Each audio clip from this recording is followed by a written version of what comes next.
All right. Blackout. We are back. Time has come. Ladies and gentlemen, another episode of Blackout. Let's get to it. A lot to talk about.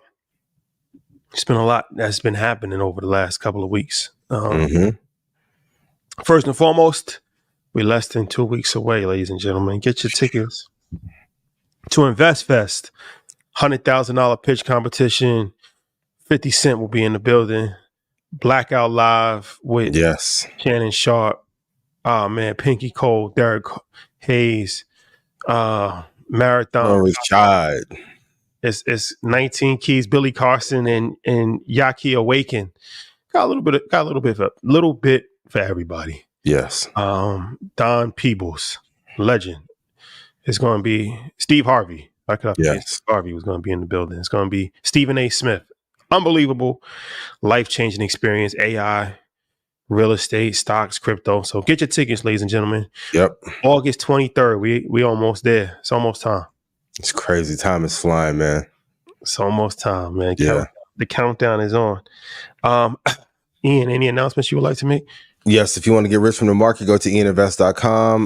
The 4 retirement picks, I give 90 prices out a month, swing trading price, a quick entry, long term, before the world finds out that NVIDIA or a big company is going to fall.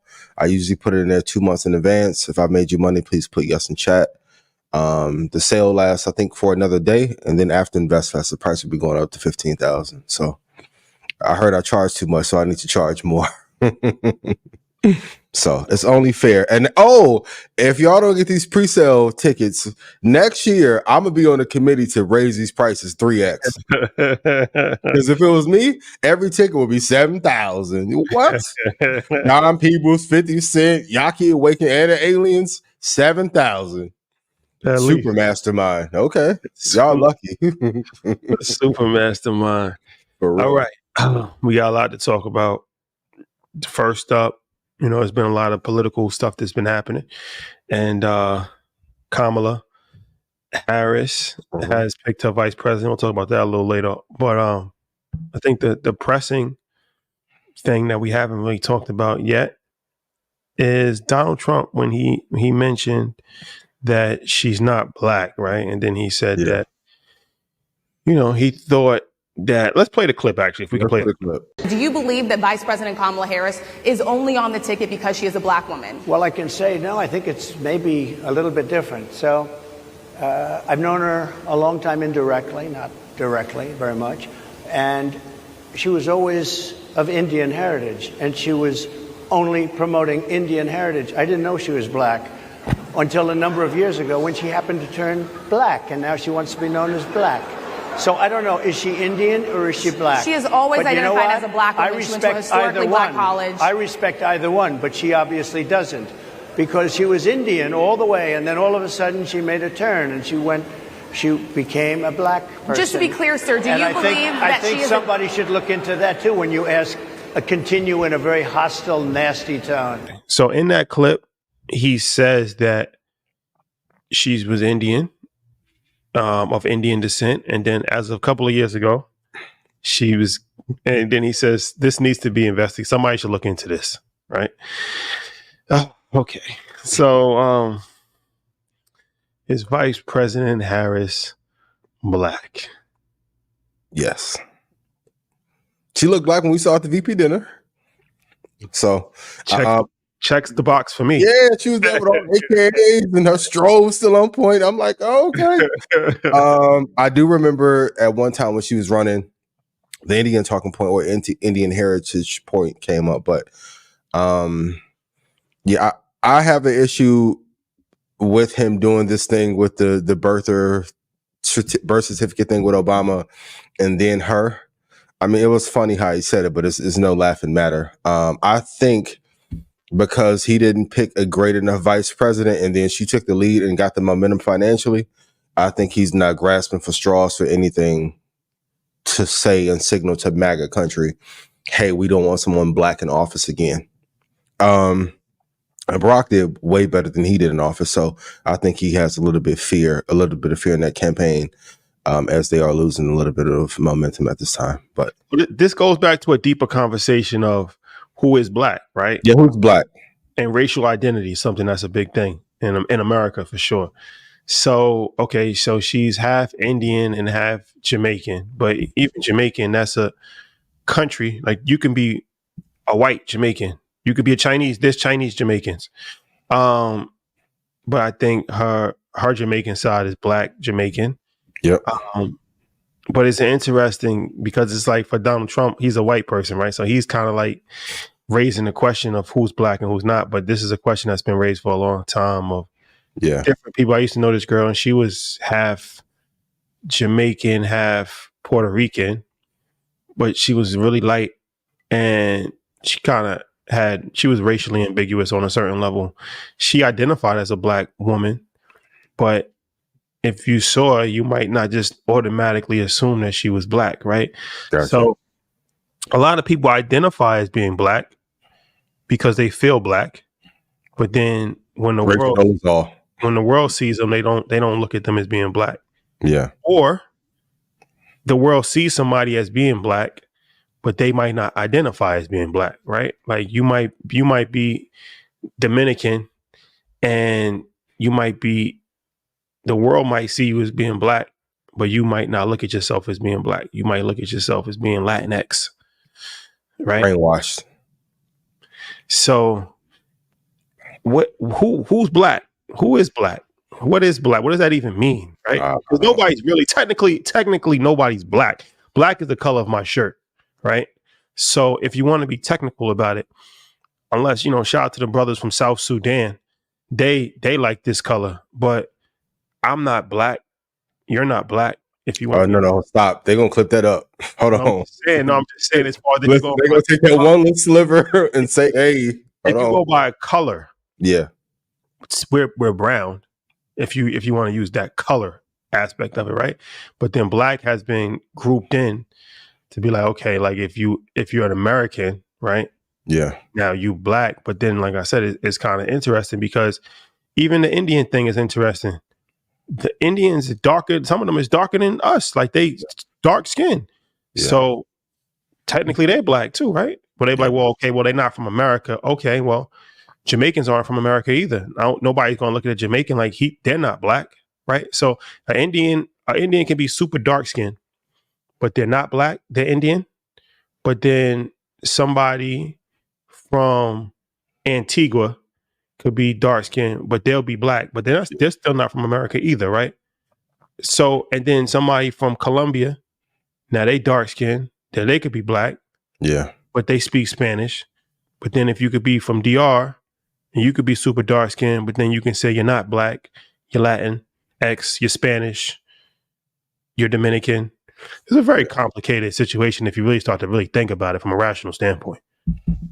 Is it, or is it that the powers that be cause a lot of infighting and is doing this for the benefit of insurance and financial products and derivative investing? Like, I think we all know the reason why. I don't know if we want to talk about it today, but if they can water down who is black, then it's easier to divide and conquer us. I think what he wanted to say, she's not African American.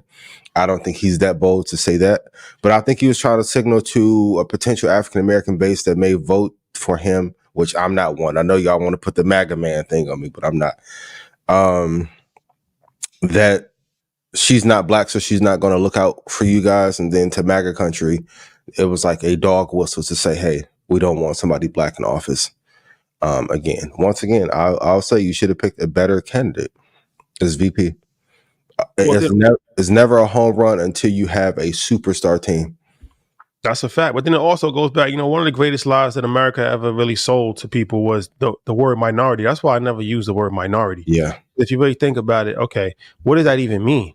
A minority, they're saying like, okay, like this is subdivisions of people that's not white, right? So they subjugate everybody that's not white. Now they do the Latinx, they do the Asian, they do the Black American, they do the Caribbean, and all of those are less than, like, let's say 50%. So now you're a minority. Mm-hmm. Every white person is just put together. They brought in other races over the last 60 years to include in that white bucket. That's what I'm saying. If you're an immigrant from Italy, right, are you a minority? Because if you look at Italian Americans, what they make up probably 4% of the population. Yeah. If you're Jewish, are you a minority? If you come from Poland, are you a minority? Like, none of these white people come from America for the majority. They all immigrated somewhere, right? Even the Anglo-Saxons that originally immigrated here originally, right? Yeah. But they're never looked at. They're never subjugated. White people are never subjugated. They're all put together in a lump sum. Their strength in numbers. They understand that. So they never look at themselves as a minority. They're the real minorities, right? So imagine if anybody that looked brown, anybody that looked black was all lumped together. That would be all Asians, all Caribbean, all Africans, all Indians. Yeah. Tyler too. Is actually a majority, right? Now you actually are the majority, but nobody ever questioned that. Why is brown people and black people the only people that's ever subjugated in this situation, where white people, no matter where you're from, you're all lumped together as just being a white person.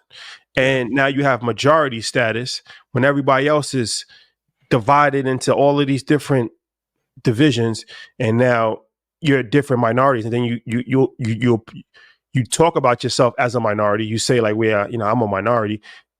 Psychologically, you calling yourself a low. It does have an impact. It psychologically has an impact on you, right? Yeah. These words are put in place for a reason. Yeah. So it's one of these things, man. It's a hell of a thing that, they pulled the trick on it. But yeah, every white person is just the same. But there's nothing similar. Like French in England, they don't even speak the same language. Yeah. They don't have any different culture. They don't have any similarities. Like, you know what I'm saying? It's like, how are they just put together? And it's just like, oh yeah, they all white. It's all good. German, French, English, from Netherlands, doesn't matter. Yeah. everybody. One big bucket of you joy. Get a white card. You get a white card. You get a white card.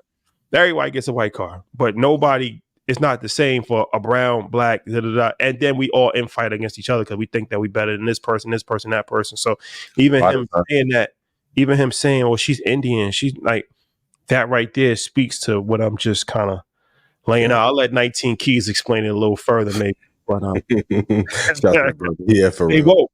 Stay woke. Stay woke.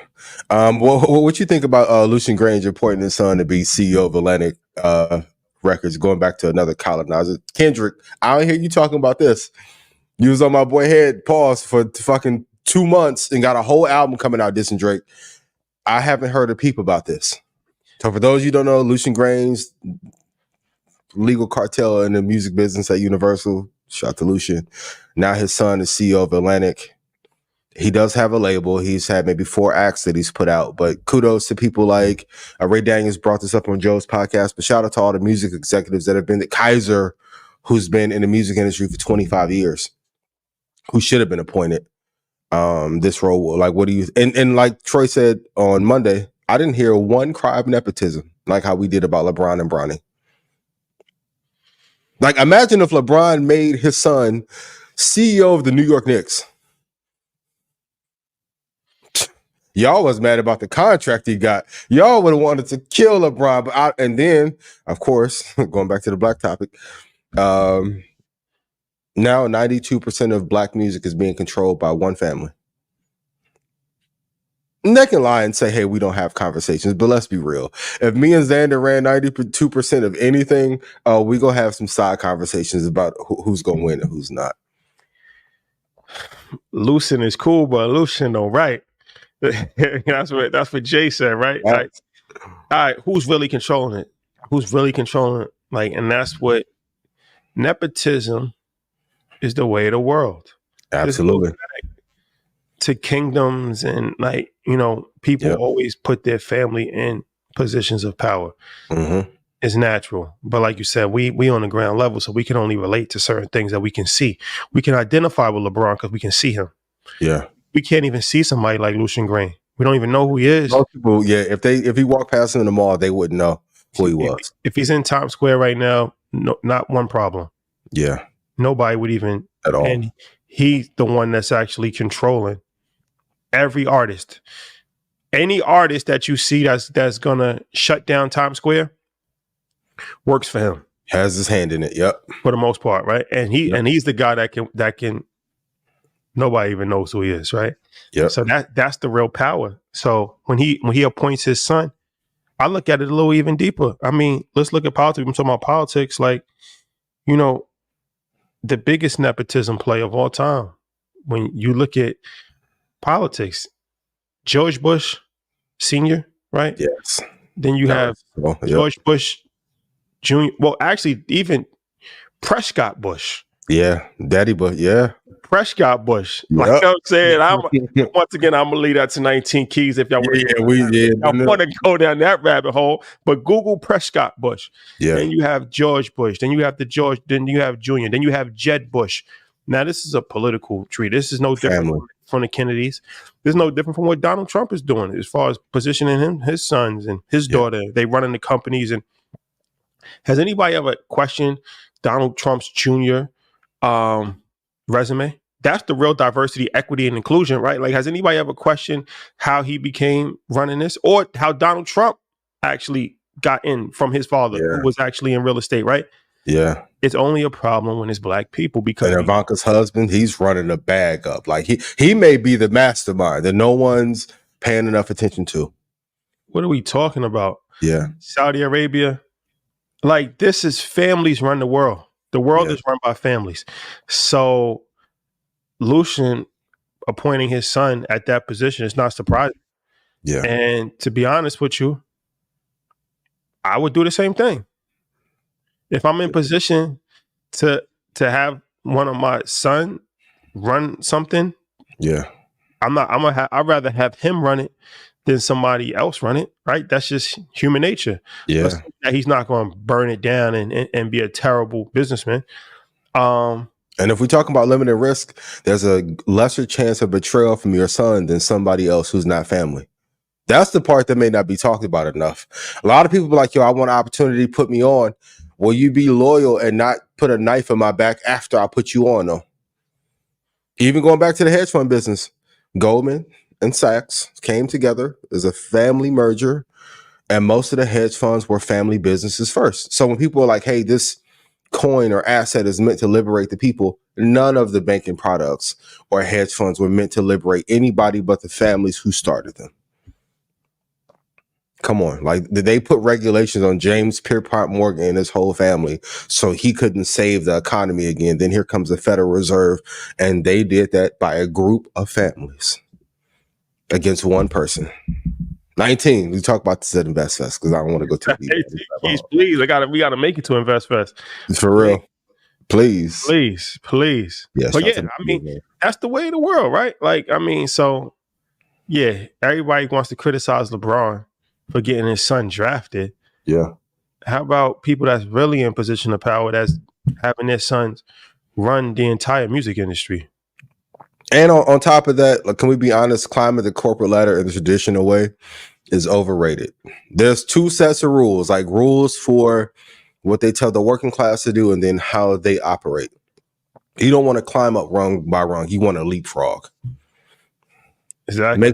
Makes no sense to climb up step by step. Well, first year I'm gonna make 50 grand, then 100 grand. No, you want to go from 1,000 your first year to 10 million your next year. Leapfrog. You may not have the opportunity to climb up the ladder. That's a fact.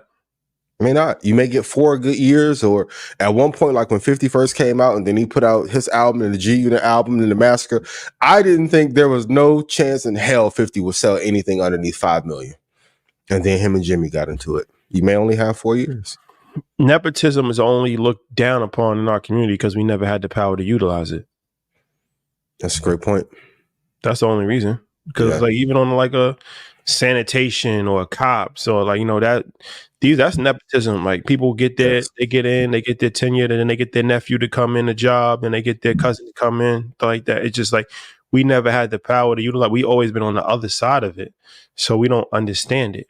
But you're supposed to create nepotism. That's just a fact. If y'all want generational wealth, how y'all say, or is it just a buzzword that y'all be using at InvestFest trying to get, yeah, baby, me and you can build some generational wealth together? You're trying to smash. Don't go for it. Ladies, don't go for it. Please don't.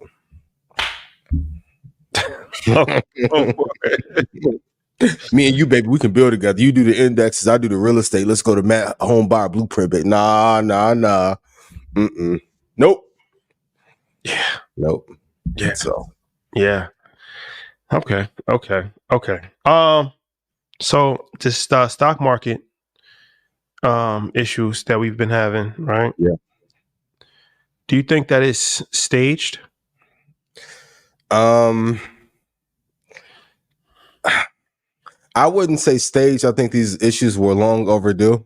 But hypothetically, if I ran for president against Trump, and if all of a sudden every recession indicator now becomes valid and NVIDIA was the hottest thing since Bitcoin and that falls 20%, my black ass would think you're trying to do everything you can to not allow me to get in office.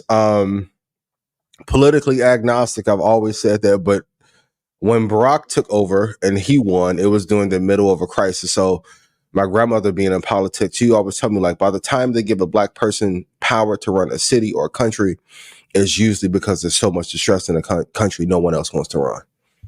Even on the Republican side, they won't even say who their next political superstars are until after this election season passes. So the timing of it is very interesting. And to those who are like, hey, the market is pure, there's no market manipulation. If you ever seen The Big Short, they told you that Moody's, amazing company to invest in 07 and 08 was changing the ratings because the banks were paying for the rating that they wanted while they were like C paper and not AAA. There's market manipulation everywhere. And also, if I'm going to run a market, I should be able to manipulate it to make the data say what I want to. Even a jobs report. That jobs report is not the true number.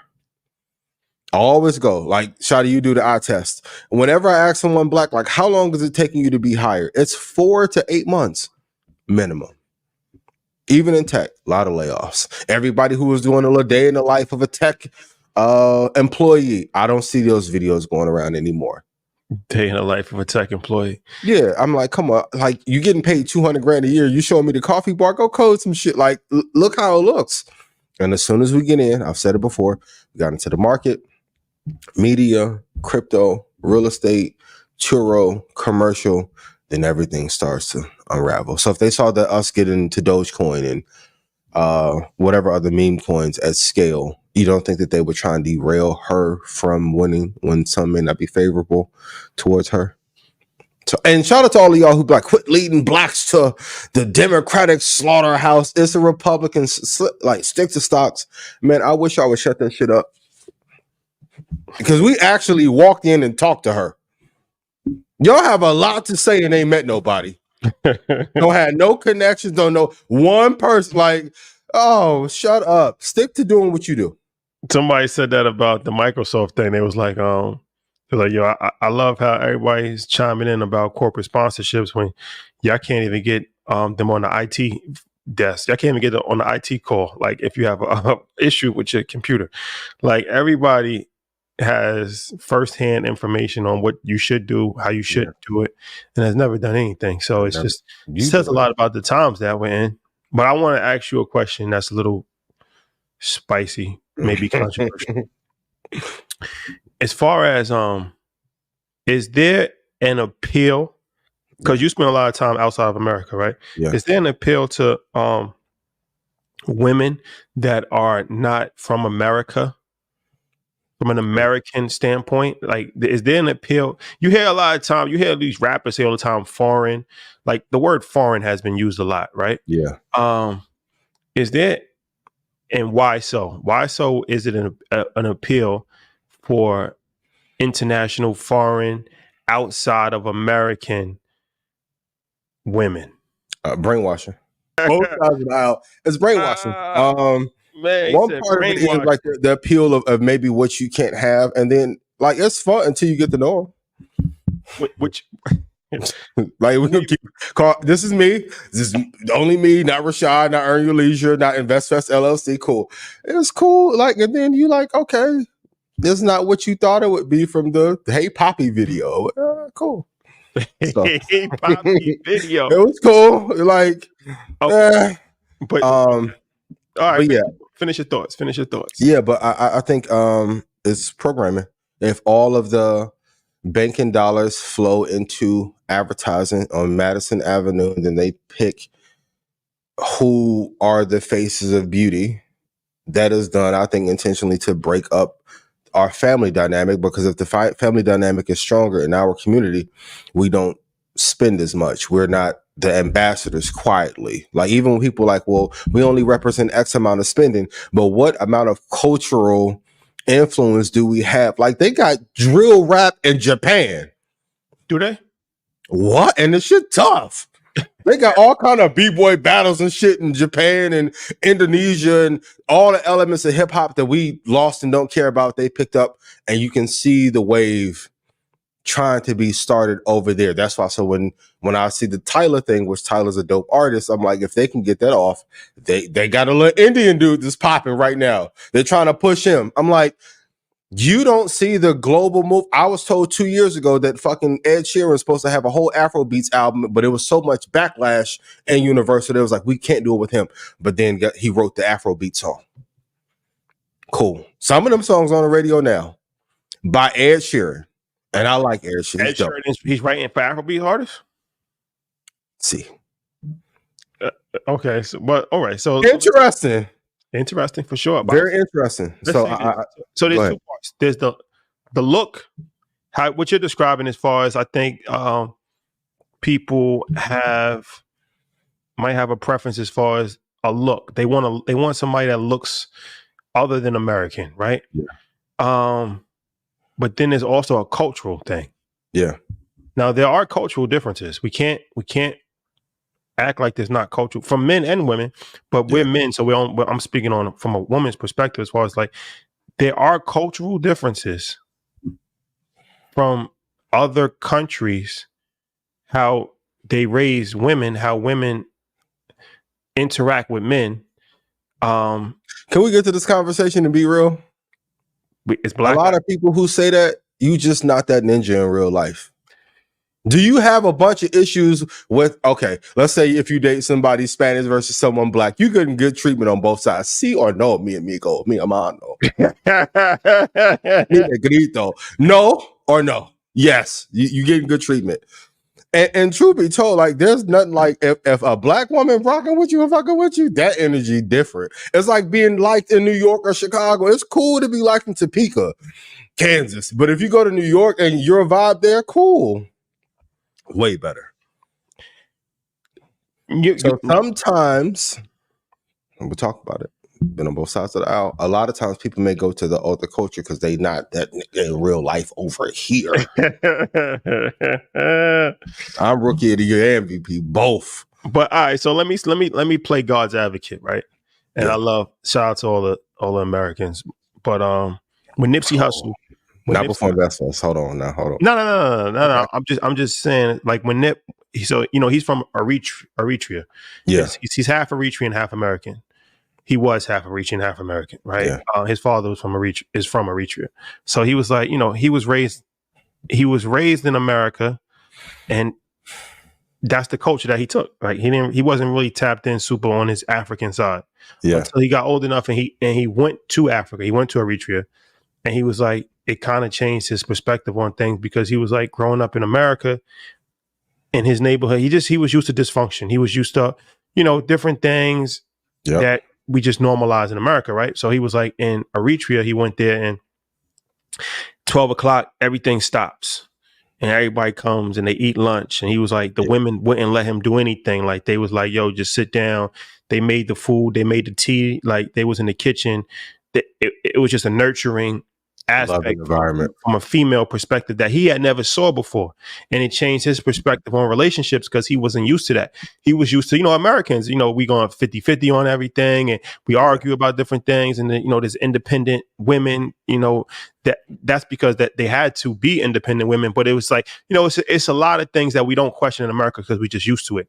And he didn't fully even understand the dynamic of that until he actually went to Eritrea and he saw it. And it changed his perspective on things, right? So I think that there is a certain level of toxicity that has been permeated for men and women. Women, yeah. In America, but especially for Black people, because it's like even the term, and shout out to my brother Chris Guy, he talked about this on Spanx, shout out to Spanx on his podcast, but independent Black woman. Well, what does that even mean? Right? Because it's like, I never heard of an independent Asian woman. I never heard of an independent white woman. I never heard of an independent Mexican woman. As far as, of course, there are single white women and single Latin women, but that narrative is not pushed heavy, right? So who pushes it? Going back to the Lucian, not to cut you off in the Sun conversation, and that's done love and hip hop and shows like that are being pushed to our community, and that's done intentionally. So my thing is like, I don't want to just disregard the whole foreigner thing, because I think there is the ideology, there's some truth to that, but how do we correct that to make it better in America, right? To make the American family structure, to make the American female male dynamic better, more balanced, right? Because it is off balance. And when you go to different parts of the world, you realize that like it's not the same. Like when you go to the Middle East, you go to Africa, you go to pretty much anywhere in the world, even London, it's just not the same dynamic as far as how it's a battle of the sexes. Women, the independent women, the men's not shit, the baby daddy syndrome. It's just not, it's not the same, right? So you have to really start to think like, okay, well, if other parts of the world are not like this, what makes this part of the world so much different, right? And like you said, how did it get to that point? Why did it get to that point, right? Like peel back the layers a little bit, bigger than just the passport bros situation. It's like, okay, if there's some validity here, how do we make the men better? How do we make the men more masculine? How do we make the men want to be providers? How do we make the men, want to be different that they are? How do we make the women more feminine? How do we make the women more nurturing? How do we make the women more understanding? Because there are issues. Yeah. And that leads to, I think, sometimes just running away from it. Like if you don't want to deal with the problem, you run away from the problem. Yeah. Right. So it's just interesting. I think the answer is easy, but it's hard. Is going back to the boycott thing. It's the media. The thing, like when I get to time to travel, when you guys get the time to travel, I think we all can agree. I've never seen a country be so influenced by media how the United States is influenced by media. We emulate everything that we see in music and in TV, and in other countries and other continents, it's not as prevalent like that. So even the men versus women 50-50 conversations, like that whole Jerry Springer, Love and Hip Hop, Basketball Wives culture, that's pushed to us. And it's happened in other communities too. So when you travel outside, and because the level of happiness has went down, we have a crisis in education, we have a nuclear family crisis, like the media and Instagram, I've said it for years, like Instagram is a living room now. I know way more people who spend time on Instagram than they do with their significant other or mom or dad. So boycott. But are we going to boycott Sexy Red when fuck your baby daddy? Come on. Maybe not. That's the answer though. Shout to Larry Jackson and, our other guy who behind her. Love Sexy, shout to Drake.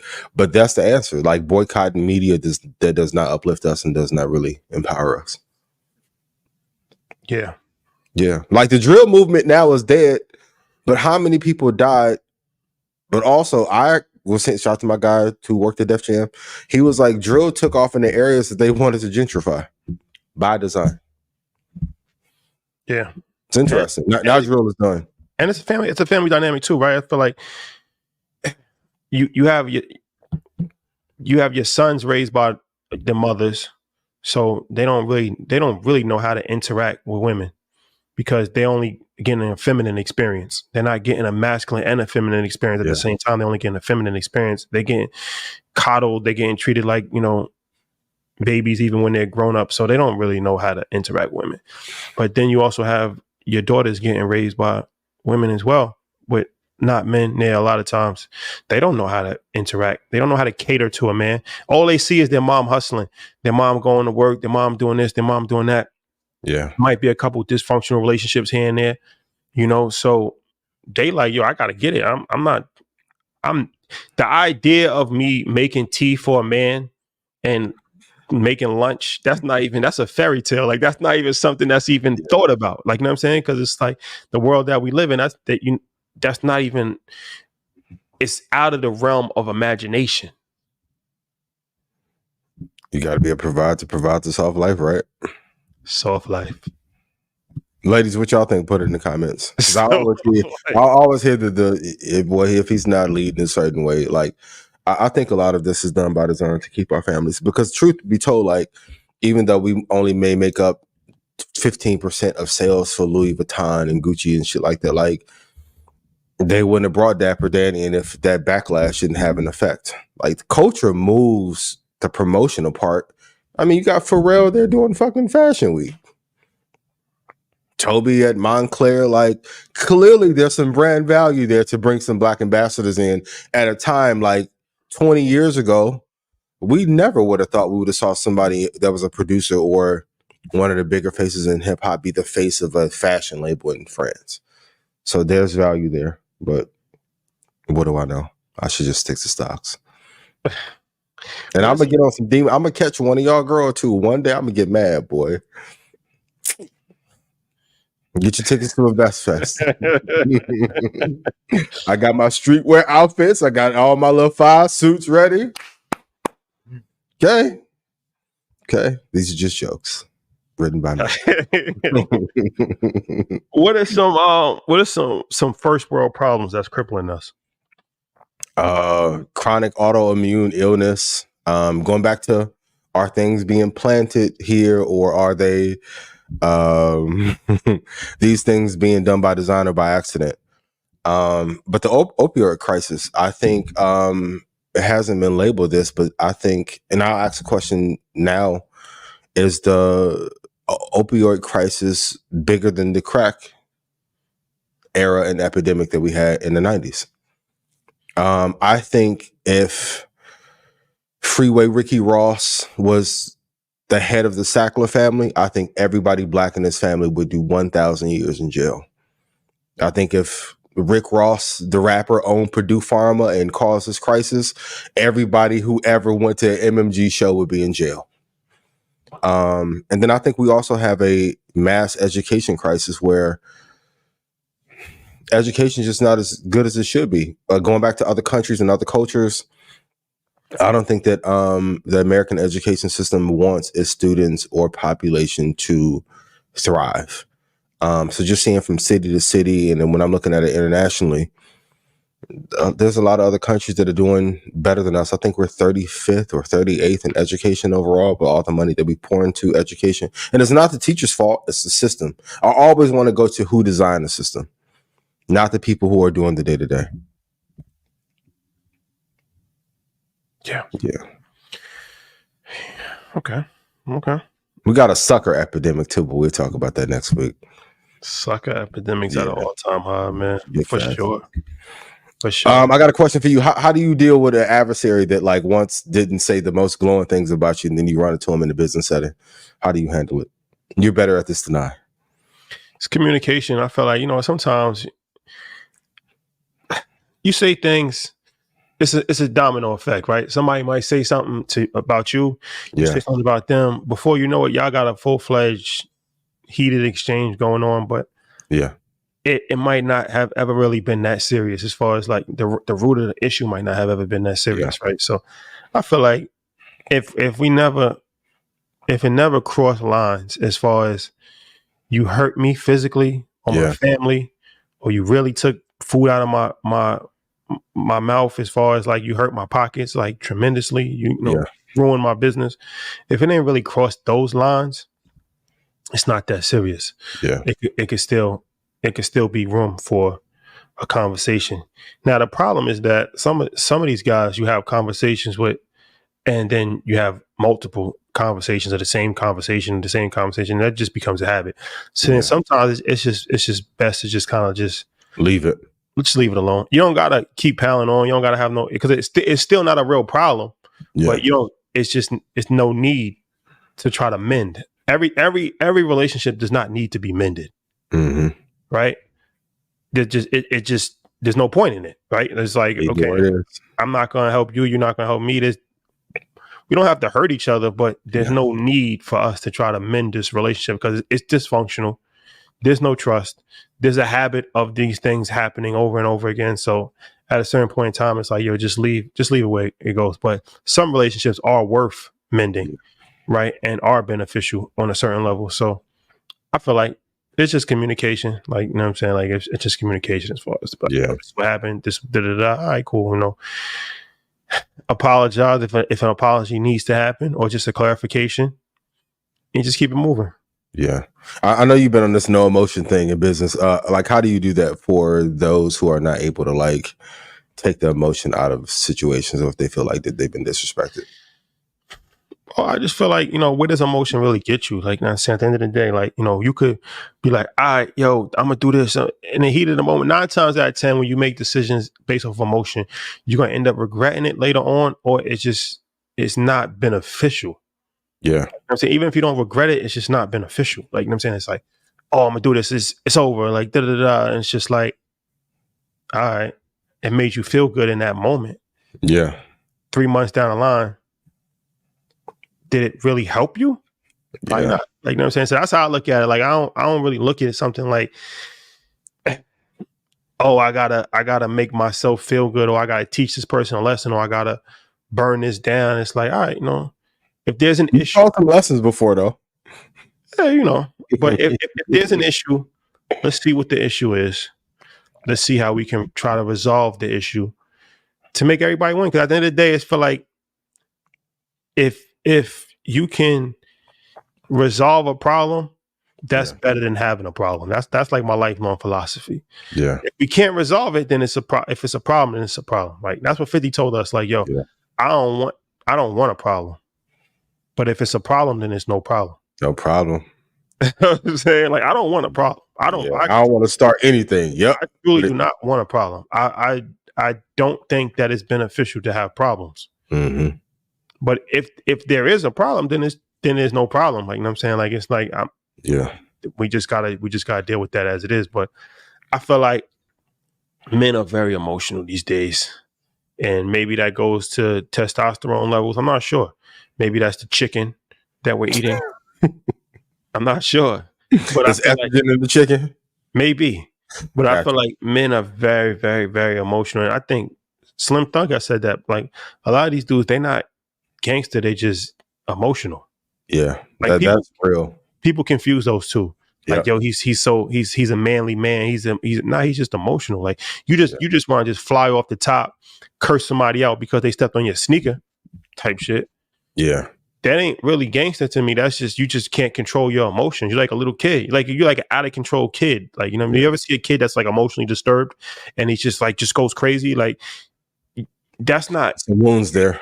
That's not gangster. That's just issues that he has that he can't fully express himself, right? And the only way that he can get it out is just to, you ever see somebody that gets so mad when they're about to start fighting and they start crying? Yeah. That's like, it happens a lot, especially like when you're younger. There's always that one kid where he just gets so mad he just starts crying. Yeah. Right? Like, he's emotionally unstable. Right? Like, that's not something that's like, oh, you a gangster. No, you're a hothead. But those people do dumb shit. Yeah.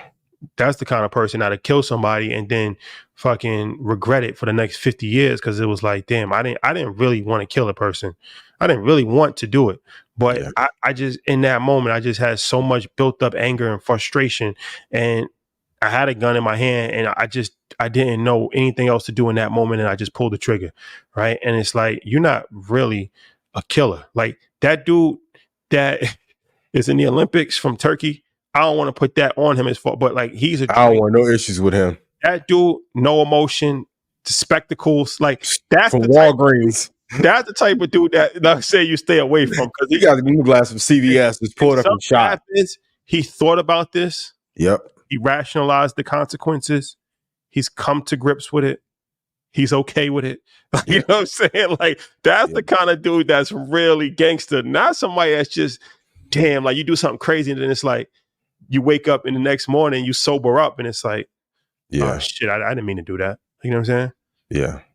You see the footage of Julio killing? Nah, I didn't see. They got footage of that? I've never seen. It's a Sony Red Raptor 8K. The raindrops look like it was a Call of Duty intro. Y'all better quit going to Tampa and playing games because they're not allowing it. My first thought was, if they got that in 4K, how? And would the label give his mom any of that insurance money that the label's been collecting? If a certain amount of rappers are dying per year and they're collecting life insurance on them, should that be talked about more as a scam, or are they providing resources for artists to act a certain way to then die because the profitability on the insurance may be more profitable than the catalog? Going back to Lucian and his son. I don't have an issue with Lucian or his son because I believe in nepotism too. But I find it kind of suspicious that a lot of these artists get killed and then the family doesn't see the benefit of it. Yep. Could you date a celebrity? It's overrated. But yeah, sure.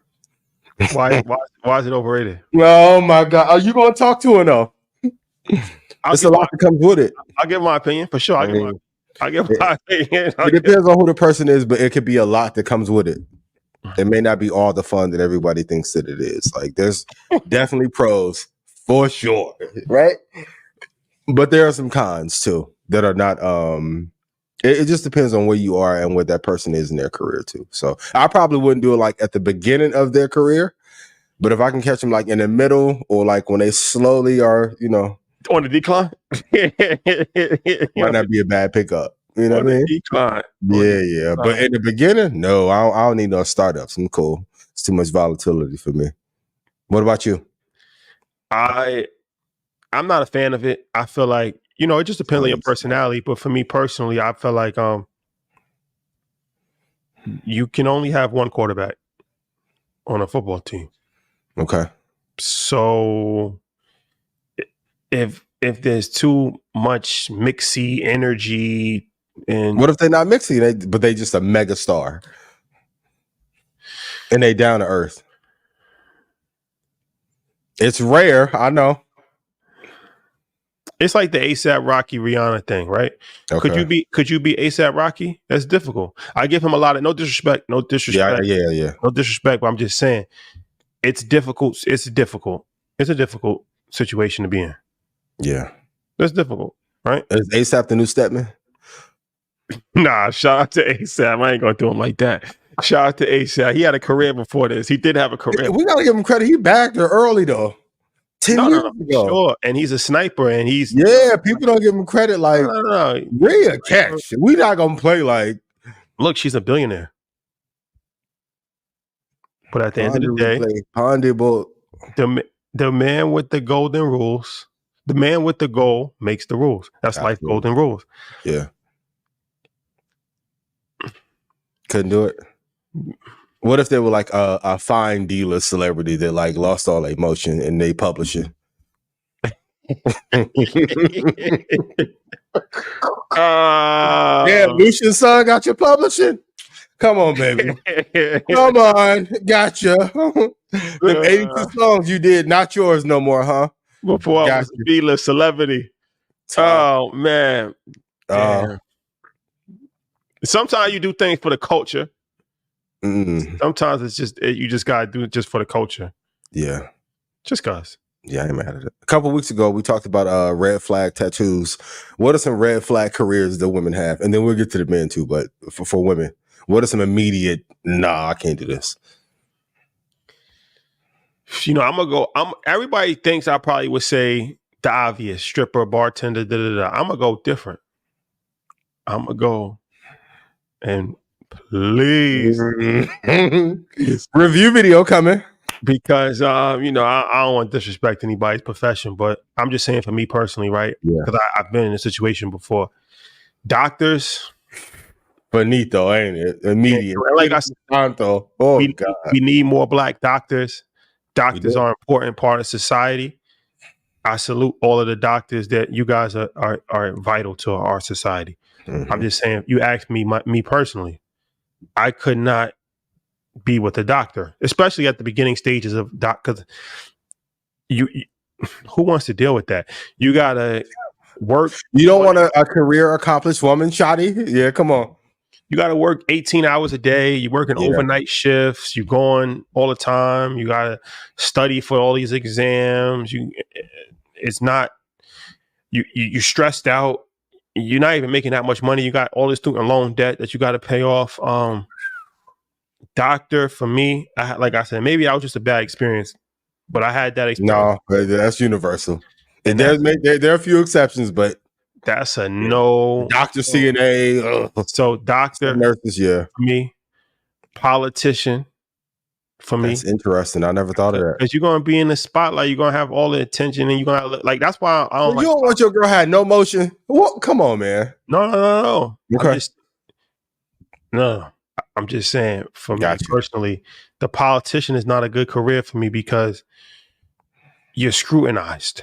Every single thing that you do is looked at. They're going to pick apart your personal life. They're going to look to see what you did in third grade. And if you with somebody, then you're going to get scrutinized as well, right? And it's like you got to always live perfect. You can't do anything. You can't, you know what I'm saying? You can't just be outside, just chill. Like, it's just too much trying to live up to that perfect life.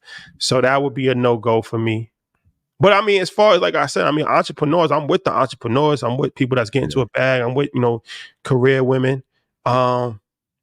It's just that the doctor, the politician. I never thought of that one. That's a good one.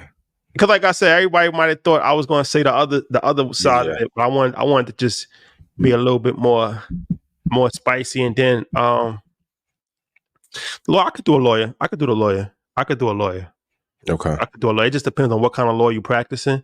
Yeah. But I rock with a lawyer. Injury attorney or something. You said district attorney? I say injury attorney. I'm about to say district attorney is great. Ghost vibes. District attorney is great. That's a fact. Yeah. But yeah, those would be my two. What about you? Yeah, doctor, CNA, some RN. Shout out to the entire medical community. I appreciate you. A nurse, you can't do it. The nurse is a little bit more. Come on, Shawty, don't jam me up, yo. Nurse, shout out to the nurses out there. Can't alienate the nurses. We need the nurses. The nurses, they heavy in the streets. Facts.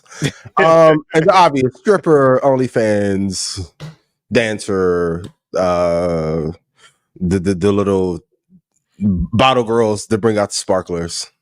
No, bottle girls. Come on, you can't be with a bottle girl, sir. What? You can't be with a bottle girl. Like, and for real? Like, we may vibe. What do you define as your number one queen? Yeah, like my baby, me novia, mi esposa, like the one. Oh, vibe, cool. I don't care what you do if you just vibing. whatever, your career, your choice, baby. Whatever, I fully support you. Got you. I'll connect you with some editors on your OnlyFans. Got you. But for the one, nah. I'm cool. And why is that? Entertainers too.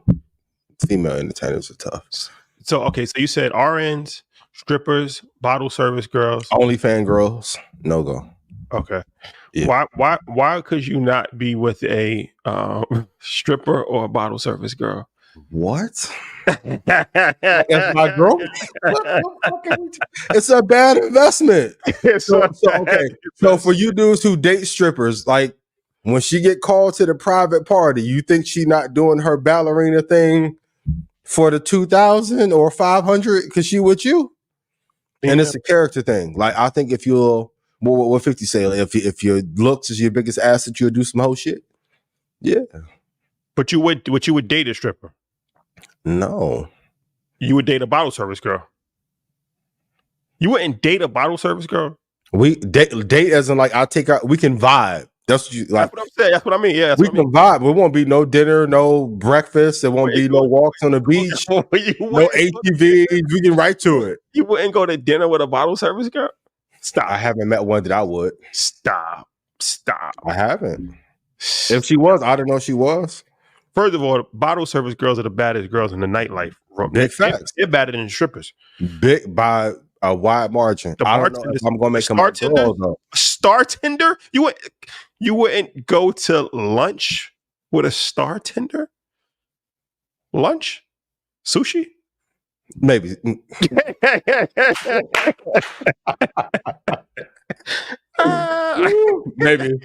Maybe. Shout out to all the Star Tenders. That's the Star Tenders. I gotta go to New York. I heard what you said about me. Oh my God. Stop it. You are such full of, you're so full of it. You're so pompous. Okay, what now? We gonna break God code and tell the careers for men or no? I can't. Certain things I just can't do. It goes against the bylaws. Ladies, we tried. It goes against the bylaws. It goes against the man code bylaws. Can't do it. Sorry. Put in chat. Women, put in chat. Women, put in chat. The red flag careers. Red flag careers. Yeah. For men. Right? And I guarantee you podcasting will be on. Oh, numero uno. I'm angry.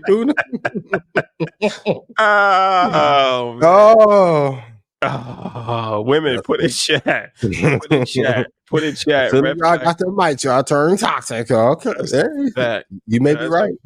All right, let's. That was on you by XRP, but why has XRP actually by XRP? I was just about to ask you. Shout out to Crypto 901. Man. Yeah, shout out to my guy, yo. Yo, what's up, man? Like, yo, Shawty love you. I love you. You know you my guy. You my dog. What's up, bro? Put that up fast. Show not even over yet. And I got damn, my notifications went crazy. Oh my God. Let's talk about XRP, okay? Mm-hmm. Look, I have nothing against XRP. Ripple. Will there be a crypto panel at InvestFest? For sure. Cover all bases, right? Cover all bases for sure. But it just is not going up, bro. What you want me to do? It hasn't gone up in 7 years. Like, it's been a minute, right? This is like we waiting on this longer than we waiting on the fucking. What are we talking about? Waiting on the Cowboys to win another championship. This is like XRP. XRP is like the new Dallas Cowboys. Like every year, they're going in training camp, and this is their year, right? They got the new offensive line, they got a new linebacker, and it never happens. And the last time they won was in 1994. So it's like XRP. Okay, I want this to go up. I'm waiting. I mean, 7 years is a long time to wait for a lifetime of amazing returns to the upside, Rashad. No, it's not. But is it going to happen? Is it going to happen? Is it going to happen? If Larry from BlackRock decides it will. To me, he's the number one market maker in all of crypto right now. Remember 2 years ago, 3 years, I was telling everybody that, and they was like, no, you don't know. You don't know crypto. You don't know Satoshi Nakamoto. I'm like, okay, y'all don't either. Cool. Y'all don't either. So, shout to all the Fed coins.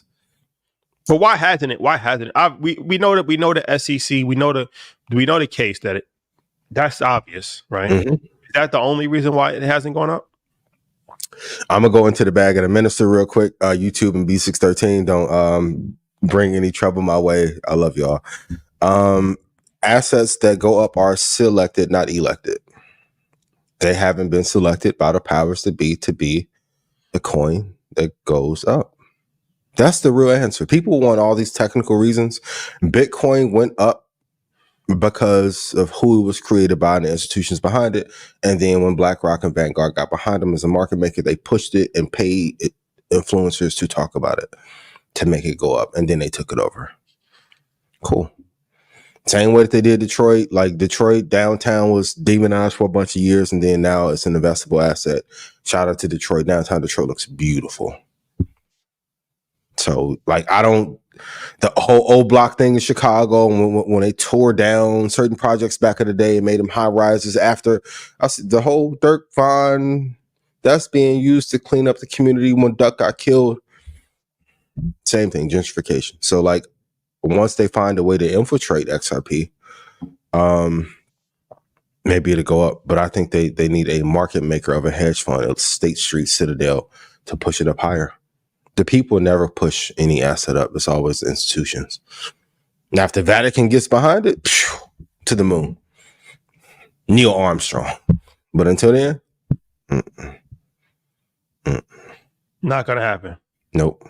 So it's not in your top investments prospects. I am a firm believer in the long-term prospects of XRP. Media trainer. XRP, I do believe in it. I don't know when it's going to take off, but it's having a tougher battle because the SEC and hedge funds are not pro it at this moment. I mean, the thing that always I always believed in XRP. I owned XRP when it was 20 cents and rode it all the way up to $3. But the thing that is just interesting to me is when, like, the crypto community, well, I'm not sure when they became so bullish on XRP, because when I was in XRP years ago, it was quiet, right? Well, not even that. Crypto enthusiasts didn't like XRP because it's everything that crypto is not supposed to be. It's centralized, and they don't make any. They let you know it's centralized. Like Ripple. Well, at least they did a lot like Bitcoin. Well, exactly. But I'm just saying. But it's like, you know, Ripple has a CEO, it's a board. They're backed by all these major corporations. XRP, it was always looked at as the centralized coin, right? And the crypto enthusiasts at that time was like, this isn't real crypto. This isn't crypto. This goes against everything that we stand for. So it's just interesting for me to now see XRP become the crypto favorite.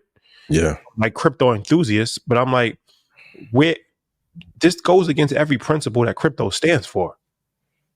Right? It's centralized. Yeah. It's backed by institution. It has major corporate partners. I thought the whole point of crypto was to be decentralized, take corporate out of it, not have to F the middleman.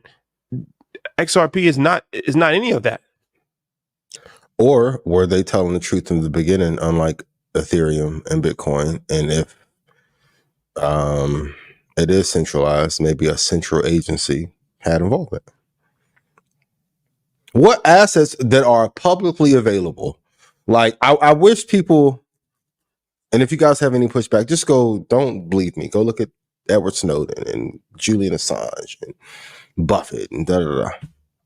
They'll tell you what the lowdown is. But I don't know. I think sometimes people fall in love with assets so much.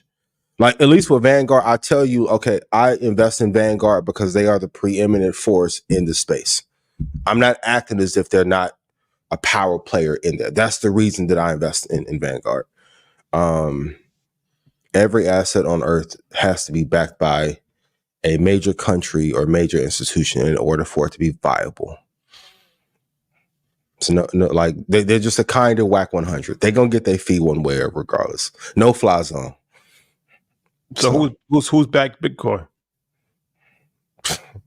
BlackRock, State Street, Citadel, JP Morgan, the intelligence agency. Now, but from the beginning. Once again, how do you develop? Okay, so you have AMD and Intel. How do you develop that much compute to make a software that is impenetrable to being taken down? You know how much computer process that takes for all the hackers in the world to never be able to break this one piece of code?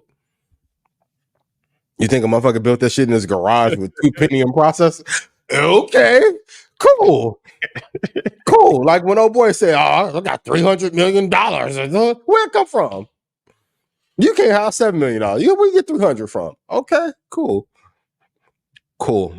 I'll believe the narrative. Sometimes, like in the initial story of the founding of a product founder company, there's PR that they put out there, like cigarettes are healthy, cigarettes are not that bad, a little bit of alcohol is okay. And then you find out later, no, all of it's bad. Like, so one of the greatest marketing campaigns ever. But yeah, the powers that be are always going to have their hands in whatever asset is valuable. Yep. So, okay. How do you feel about the VP's running mate? Amazing choice. Her selection, her choice. I'm staying out of politics. I'm good. Until I get a call from somebody to go to the White House, I'm cool. Great choice. I thought maybe she was going to lean towards Shapiro. When we were talking before the show about maybe why not, but interesting choice. This is the first time we haven't had a Biden, Obama, Clinton attached to the Democratic ticket in a while, so it's good to see some new blood. But I don't know enough about him to declare if it's a good pick or not. But kudos to him and congrats to him.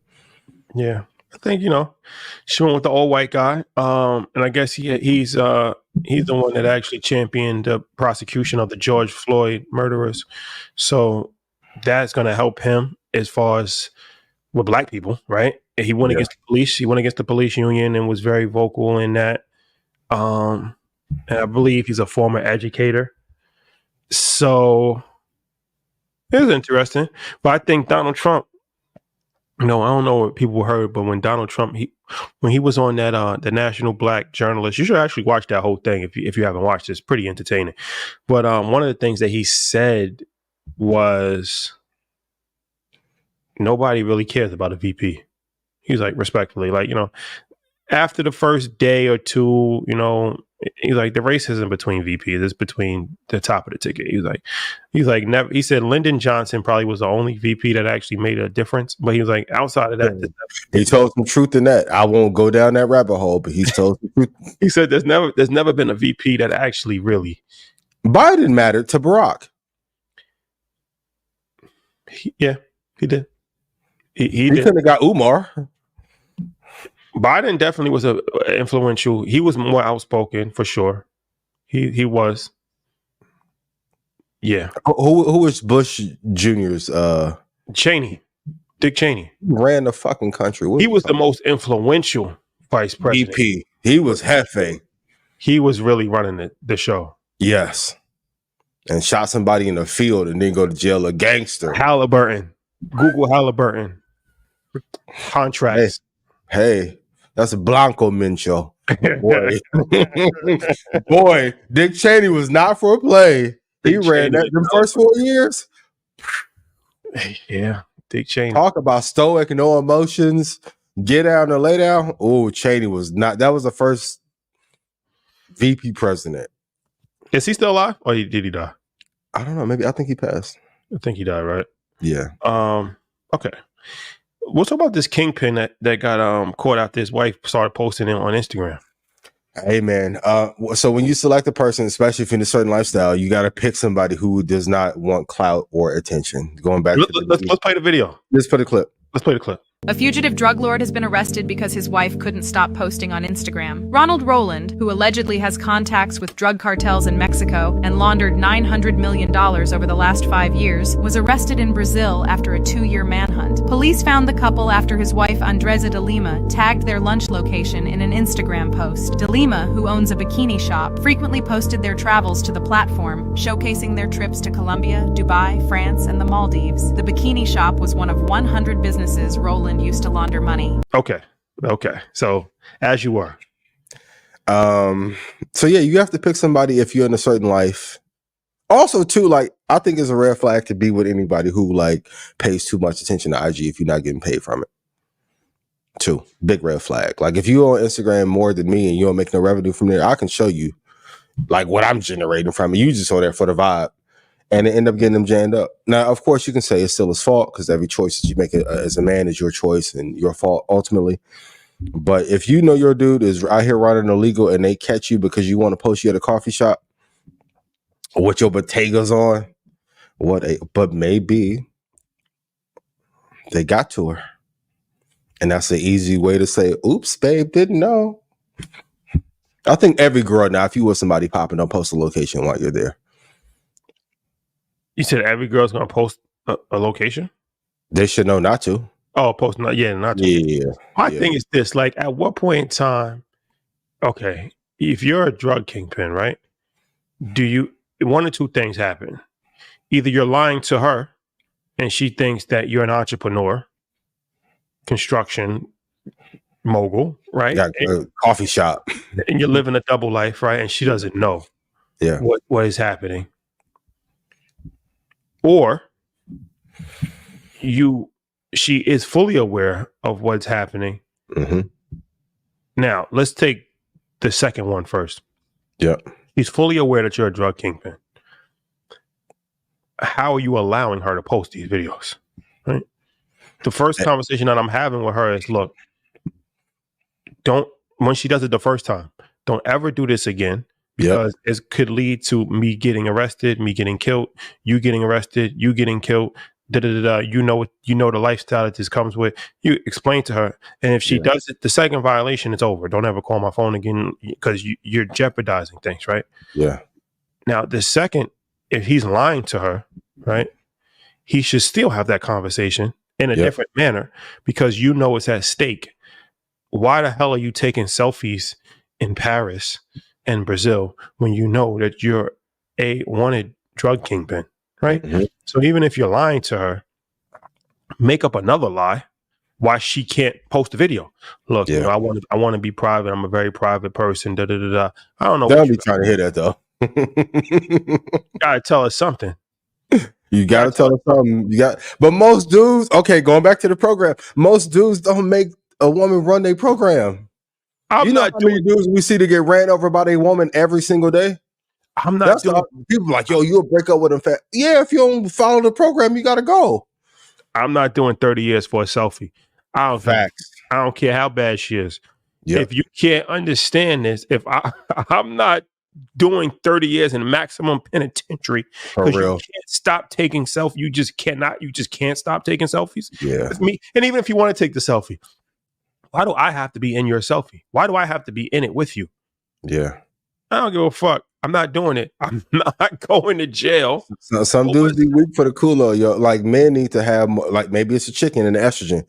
Got to have more balls and just say no, can't do it. But the other side, and I won't get in Mexican business because I'm not Mexican.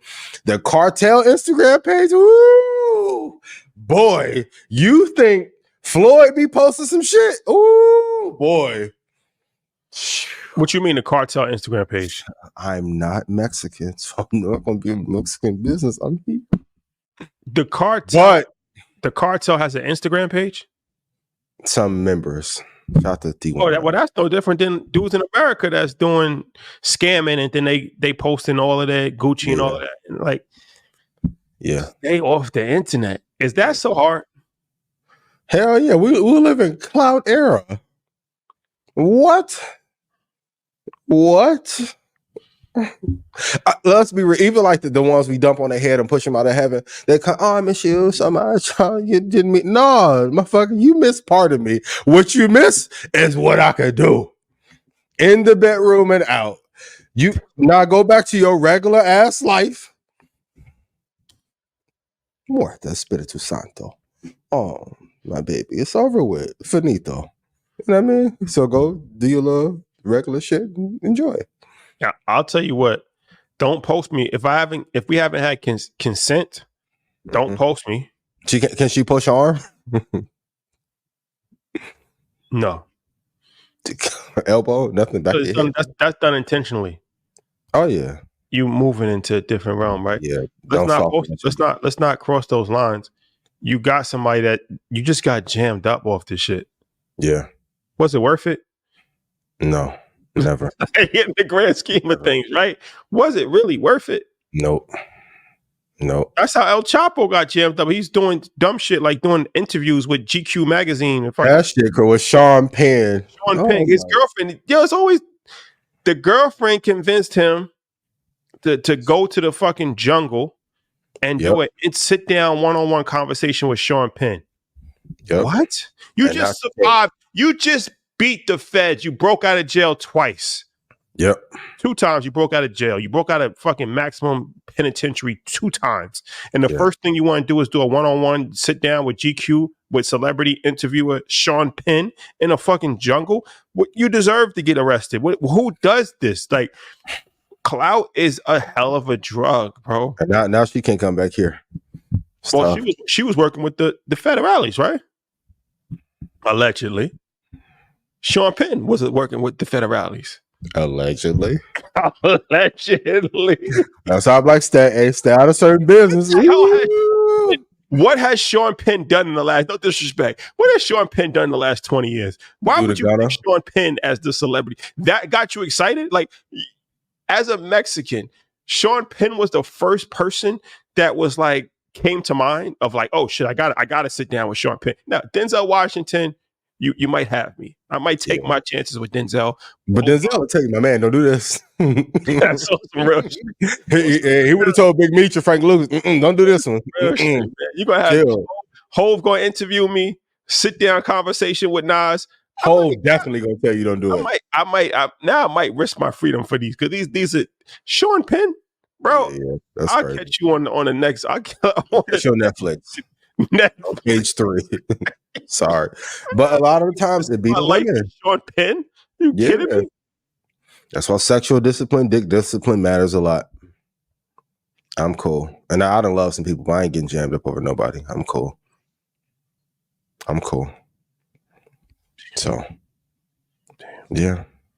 Damn. Rest in peace, and to the career of that Kingpin and Chapo and Mayo, Ninja. Oh my! Yeah, 23 hours a day he's locked up. Chapo, man. Damn, how you survive? I just can't believe it. How you survive all your enemies? You break out of jail, you're living, and you get taken down by Sean Penn. It's tough. But shout to Latin community, Latinx, Mexico. I'm staying out of your business. Oh no, cool. Sure. Yes, we're gonna have a conversation in September, but it's not gonna be us leading it. So, yeah, different. Dick Cheney is still alive. We got confirmation. Okay, shout out to Dick Cheney. Come to Invest Fest. Pull up, please. Talk about bigger than the program. That boy was VP and ran everything. B613. You know how gangster you got to be like, yeah, I'm be VP and get in. Like, no, that's my shit. So we had this conversation with Breakfast Club, but I'll ask you too before we leave.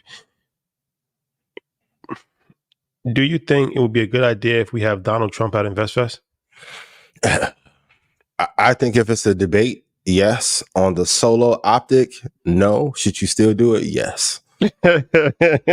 So it's not a good idea, but you should still do it anyway. Still do it. Yes.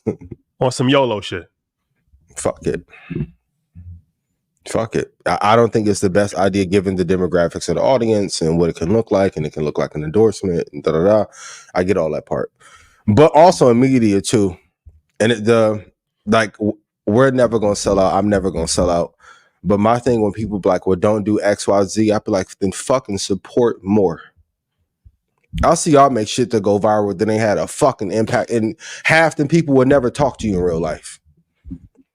All the little athletes and celebrities that act like they give a fuck, they don't. That's why I respected Michael Jordan. Michael's like, I'm gonna bust your ass on the court. I'm gonna go drink. I'm gonna go da-da-da. I don't care about any of this. Cool. Kobe, same way. The ones that be playing like they fan friendly, they're assholes. Jennifer Lopez, love you, dude. That's why your tour guy can't. You're an asshole behind the scenes. Brad Pitt, you was the all-American white boy, and then you beat up them kids on the plane. No. So, no. Yeah. All right. Well, Donald Trump at InvestFest. There you have it. I mean, my thing with Trump is that I just feel like... What Charlemagne and Envy say? So you should do it. So it's a good idea. Because, Envy brought it from a standpoint of Trump. Charlemagne brought it from a standpoint of he's running for president. He was a former president. Yeah. I mean, it's an important conversation to have, right? Envy brought it from a standpoint that I wasn't even thinking about, but it's true too. It's like, outside of all of this, he's a legendary business person. And this is InvestFest. You interview iconic business people, right? So it's like his business resume alone would definitely put him in a situation where he could, be a keynote speaker at InvestFest. I never thought about it from that. I was thinking about the political aspect. I didn't think about his business aspect. But I felt like it would definitely be a lot of backlash. A ton. A metric ton. Unless the Queen was there. That would be amazing. Charlemagne, can you call the Queen for us? And so we can set this up, my brother. Charlemagne, I never asked you for no favors, me personally. My guy, you my brother. I listened to you on the first run of everything. Can you call the Queen so we can get a debate? Debate. That would be historic, for real. That's a fact. Yeah. That's a fact. But it's risky. Trump is a risky dude, though, because even when you look at what he did with the National Black Journalist, like, you invite him to your event and then he talks crazy to you at your own event, right? And it's like belittles you and talks about how your equipment is bullshit. Like, I mean, shouldn't they been on time? Half an hour is not too bad. he made it seem like it was 3 hours late. Like, you know what I'm saying? Like, technical difficulty, a half an hour is not. That's not. Yeah. That's not terrible. The way he made it seem like, yo, y'all made me wait. I have too much respect for your time. I wouldn't make you wait. Da da da da. You know, this. I can't hear myself. Yeah. And also, was it the right question? I think that the right question from the beginning should be, what are you going to do for Black? What's your plan? Like you said, take the emotion out of it. I didn't have an issue with the question per se. He knew he was welcome to a hostile environment. He's a spin master. But the question I would have for both sides is, what is your economic plan for Black people? Yeah. Flat out. Yeah. All right. Yeah. All right. Well, anything else? Nope. When you think I should call, make that apology? Oh man.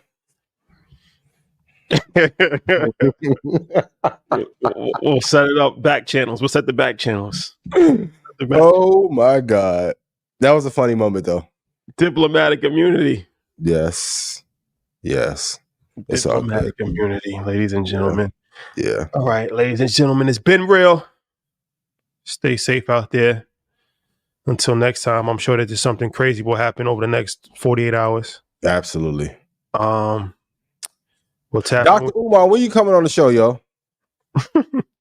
King Kong Consciousness. We've been asking for you and Claude Anderson for 2 years. If we get Trump before Umar, I'm gonna be upset. I ain't gonna lie. That's a fact. That could happen. That That could happen. All right, guys. We'll see you next week.